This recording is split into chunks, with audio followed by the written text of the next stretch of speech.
Imagine landing in a place where the sun scorches by day, freezes you by night, and there's no backup coming. That was the reality for early Silk Road settlers. No roads, no stores, no help, just dust, wind, and whatever you could carry on a camel's back.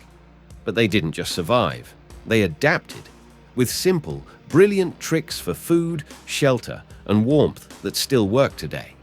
And if you ever go off-grid, you'll want to know them too. The Silk Road wasn't gentle. It scorched in the day, froze at night, and never offered second chances. For early settlers and nomads, there was no time to ease in. Shelter wasn't about comfort. It was about survival. And when you're sleeping under an open sky that can turn deadly overnight, you need something fast, warm, and reliable.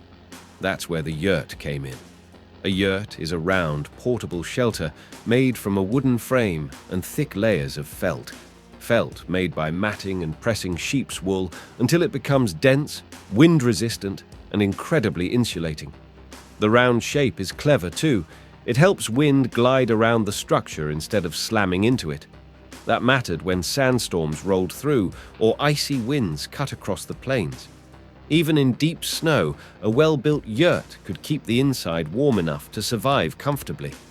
Settlers often added extra layers for insulation, reeds, camel hair, even packed snow around the base to keep heat in and cold out.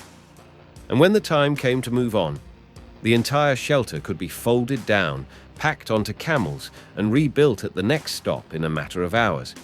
It wasn't just a shelter, it was freedom. A mobile home built entirely from the materials the land provided. No nails, no cement, just ropes, wood, wool, and know-how. That's why yurts are still used today across Central Asia and even in modern off-grid communities. They're simple, sturdy, and built to survive what most tents or prefab cabins never could. For Silk Road settlers, the yurt was everything. Protection from the cold, shade in the heat, and security when the world outside turned hostile. And once you had that shelter, the next battle was keeping your food from spoiling in the unforgiving heat. There were no fridges out here, no ice boxes, just heat, dust, and time working against you. And when you're living on what you've carried, even one spoiled meal can cost more than just comfort. It can cost your strength or even your life. So Silk Road settlers came up with something brilliant, the Zir pot. It's one of the simplest and smartest survival tools ever invented. You take two clay pots, one smaller than the other, and place the smaller one inside the larger. Fill the space between them with wet sand. As the water evaporates, it pulls heat away from the inner pot, keeping it cool. No power, no chemicals, just sand, water, and the laws of nature. Inside, settlers stored milk, cheese, fruit, even a little meat when needed. A damp cloth over the top helped speed up the cooling. Some buried the pots partway in the ground or placed them in shaded corners of their camp to make them work even better. And here's what's incredible. This trick still works today. It's used in parts of Africa and Asia. Off-gridders and preppers build them with clay planters and a bit of sand. No electricity required. In desert conditions, a well-kept Zir pot can drop the inside temperature by 10 to 20 degrees Celsius. That could mean the difference between safe food and dangerous food. It's proof that survival doesn't always require new technology. Sometimes, it just takes knowing how to work with the world around you. Because once the food was safe and cool, the next step was figuring out how to cook it in a place where firewood barely even existed. On the Silk Road, trees were rare. You could walk for days and see nothing but open land, dry air, and dust. Firewood wasn't just scarce, it was almost impossible to find. But fire was essential. You needed it to boil water, cook food, and stay warm through bitter nights. So settlers looked down and saw what animals left behind. Camel dung, yak dung, goat droppings. It wasn't waste to them. It was fuel. They would gather it, shape it into flat discs or bricks, and leave it out to dry in the sun. Once hardened, it became perfect fire material, burning hot, clean, and slow. It didn't crackle or spark like wet wood. It didn't smoke heavily, but it gave off steady, reliable heat. This was the kind of heat that warmed a family, baked their bread, boiled their tea, and kept their children alive through wind-chilled nights. And it wasn't just for emergencies. It became a normal part of life. Settler children were taught to collect dung the way other kids gathered kindling. Entire fuel stacks were built from it, stored neatly outside their shelters. Even today, over 1 billion people around the world still rely on dried dung as a main source of cooking fuel. Not because they have to, but because it works, especially in places where nothing else will. Out there, you learned quickly. Survival meant using what you had, even if it wasn't pretty. And when the fire was going, the next question was simple but urgent. How do you take enough food with you and make it last for weeks without spoiling? And once you had fire, the next priority was food, not just for today, but for the road ahead.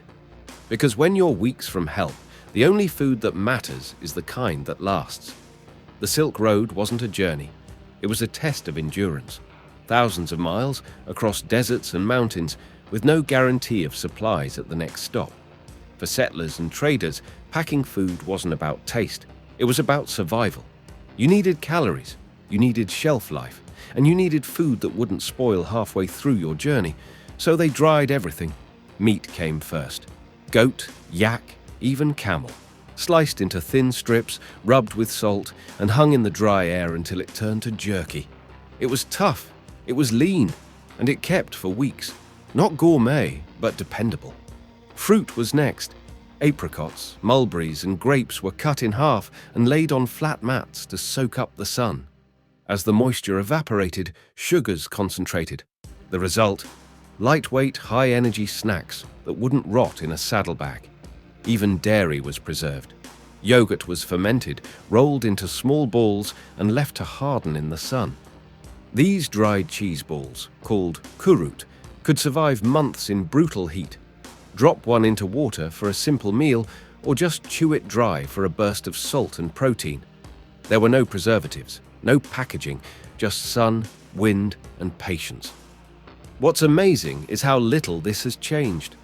Today, preppers and hikers still rely on jerky, dried fruit, and powdered dairy to get through tough trips. But the Silk Road did it first, and did it without machines. This wasn't about flavor. It was about making sure your body had the fuel to keep moving. And with a full belly and miles ahead, settlers turned to one last trick: how to survive the wild swings of weather when all you had was the clothing on your back. The Silk Road didn't offer a single climate.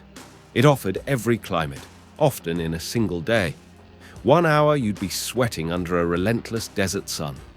The next, the wind would shift, the air would drop below freezing, and frost would creep into your bones before nightfall. Early settlers couldn't afford to guess. Their survival depended on one simple, ancient strategy: layered clothing made from wool. They didn't wear bulky jackets. Instead, they wore layers of natural fiber: camel wool, sheep wool, woven linen, each one serving a purpose. Loose outer layers protected them from the sun, while lighter inner layers allowed sweat to evaporate, cooling the body naturally. When the temperature plunged, those same layers trapped warm air close to the skin, creating an insulating buffer without adding weight. Camel wool was especially prized. It was soft, breathable, and water-resistant, even when damp. In harsh climates where staying dry could mean the difference between frostbite and survival, that mattered. But settlers didn't stop at shirts and cloaks. Head coverings, too, were essential. Turbans and wool caps weren't just cultural or symbolic, they were survival gear. A well-wrapped turban shielded the neck and ears from sunburn during the day and held in precious heat during cold nights. Children were dressed the same way, layered, head to toe. Everyone knew the rule: shed layers when you sweat, add them when you cool. Wet clothes were dangerous, dry layers saved lives. This wasn't fashion, it was adaptation. Every thread, every wrap, every fold had a purpose. Modern survivalists still follow the same logic.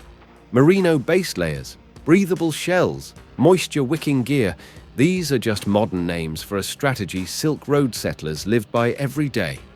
Because when nature throws everything at you in one day, the smartest defense isn't technology.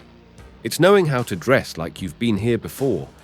Now you know that these people didn't have backup generators or freeze-dried meals, but Silk Road settlers crossed 7,000 miles of brutal terrain using nothing but instinct, ingenuity, and what the land gave them. Yurts could be set up in under an hour. Zeer pots dropped temps by 20 degrees Celsius without power. And camel dung? It fueled entire families through winter. These weren't just survival tricks. They were systems. And if they worked 1,000 years ago across empires and deserts, they'll work when you need them most. If you enjoyed learning these ancient survival skills, hit that like button, subscribe for more history meets survival content, and drop a comment below. Which of these 5 tricks would you actually try? You never know when the old ways might just save you in the modern world.